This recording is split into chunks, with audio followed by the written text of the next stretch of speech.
Hello guys. হ্যাঁ ভালো, কালকে চলে গিয়েছিলাম আমাদের গ্রামে 24 প্রহরের কীর্তনে। কালকে ছিল মাঝের কীর্তন। আসতে না আসতেই দেখি এই বাসির দলগুলো নেমে গেছি। এইগুলো দেখতে কিন্তু আমার দমে ভাল লাগে। তোমাদের কার কার আমার মতো এগুলো দেখতে ভাল লাগে কমেন্টে কিন্তু তোমরা জানাবে মনে করে। হ্যাঁ ভালো, কালকেও দেখা হয়ে গিয়েছিল সেম সেম বা ডিফারেন্ট দুই যমজ বোনের সাথে। ই বাবা, এইদিকে দেখছি চড়কটাই কেউ চাপেই নাই, চড়কের লোকটা বসে রয়েছে আরামে। হ্যাঁ ভালো, এই বিটি ছেলেটা কিছু কিনবে নাই, তাও দেখেই যাবে। আমিও অবশ্যই দেখি, এই করে করেই তো টাইমটা পাস করি মিলাতে। দ্বিপদে দেখো, আমরা দুজনাতে চিকেন পকোড়া নিয়ে নিলাম, আর চিকেন পকোড়ার মধ্যে আমি আবার চিকেন খুঁজে বেড়াচ্ছি গোটায়, কোথাও চিকেনই পাইনি যে গো। চিকেন পকোড়ার নাম করে বেসন পকোড়াটা দিয়ে দিয়েছে আমাদেরকে, আমরা ঠকি গেলাম যে গো, বিশাল বড় ঠকি গেলাম।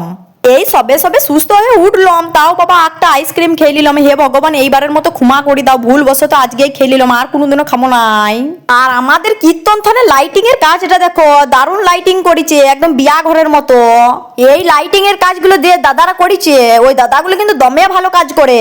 তোমরা কিন্তু তোমাদের বিশেষ দিনে দাদাদেরকে বুক করতে পারো, আমি গ্যারেন্টি দিয়ে বলতে পারি দাদারা কিন্তু দমে ভালো কাজ করে দিবে, এক তো তাড়াতাড়ি বুক করো।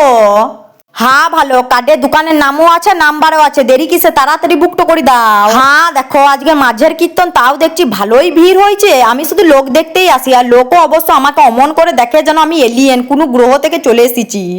হ্যাঁ ভালো, ঘর যাওয়ার এগুতে একটা পপকর্ন কিনে নিলাম। তো গাইস, পপকর্ন খেতে খেতে আমি ঘর যাই, আজকের মতো টাটা, দেখা হবে গ্লাও আবার তোমাদের সাথে।